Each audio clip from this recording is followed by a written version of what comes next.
നമ്മൾ ഒരു ദിവസം കുറേ കാര്യങ്ങൾ ചെയ്യാണ്ടാവും അല്ലേ? നമ്മൾ എഴുതി വെക്കുന്ന ഒരാളാണോ? ഇപ്പോൾ ഒരു ദിവസം അല്ലാന്നുണ്ടെങ്കിൽ ഒരു മാസത്തിൽ നമ്മൾ കുറേ കാര്യം ചെയ്യാൻ വേണ്ടിയിട്ടുണ്ടാവും.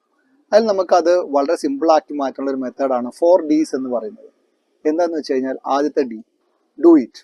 അതായത് 2 മിനിറ്റ് കൊണ്ട് ചെയ്ത് തീർക്കാൻ പറ്റുന്ന പരിപാടികളാണ്, പെട്ടെന്ന് ചെയ്ത് തീർക്കാൻ പറ്റുന്ന പരിപാടികളാണ് നമ്മൾ പെട്ടെന്ന് ചെയ്ത് തീർക്കുക. രണ്ടാമത്തത് ഡിഫർ ഇറ്റ് എന്ന് പറയും. ഡിഫർ ഇറ്റ് എന്ന് പറഞ്ഞാൽ വേറൊന്നുമല്ല, നമുക്ക് ഈ പരിപാടി കുറച്ച് ദിവസം കഴിഞ്ഞിട്ട് അല്ലെങ്കിൽ കുറച്ച് കഴിഞ്ഞിട്ട് ചെയ്യാൻ മതി എന്നുണ്ടെങ്കിൽ അതിനാണ് നമ്മൾ ഡിഫർ ഇറ്റ് എന്ന് പറയാം.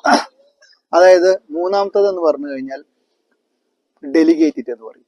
ഡെലിഗേറ്റ് എന്ന് പറഞ്ഞു കഴിഞ്ഞാൽ ചില കാര്യങ്ങൾ നമ്മൾ തന്നെ ചെയ്യണം എന്ന് ആവശ്യമില്ല, വേറെ ആൾക്കാർ ചെയ്താലും മതി, അതിന് റിസൾട്ട് കിട്ടിയെന്ന് വരും. അതിനാണ് നമ്മൾ ഡെലിഗേറ്റ് എന്ന് പറയുക. നാലാമത്തെ ഡി എന്ന് പറഞ്ഞാൽ ഡിലീറ്റ് ഇറ്റ്. അതായത് ചില കാര്യങ്ങൾ നമ്മൾ ചെയ്യേണ്ട ആവശ്യം ഉണ്ടാവില്ല, അത് ഓട്ടോമാറ്റിക്കലായിട്ട് എങ്ങനെയും നടന്നുള്ളൂ, ഇല്ലെങ്കിൽ അത് നമ്മളായിട്ട് യാതൊരു ബന്ധമില്ലാത്ത കാര്യമായിരിക്കും, അതിനെ നമ്മൾ ഒഴിവാക്കുക. അതിനാണ് ഡിലീറ്റ് ഇറ്റ് എന്ന് പറയുക. അപ്പൊ ഈ 4 Ds നിങ്ങളുടെ മനസ്സിലുണ്ടെന്നുണ്ടെങ്കിൽ, അത് ചെയ്യുകയാണെന്നുണ്ടെങ്കിൽ നമുക്ക് കുറേ കാര്യങ്ങൾ പരിഹരിക്കാം. അതായത് വീണ്ടും ഒന്നുകൂടി പറയാണ്, do it, differ it, delegate it and delete it.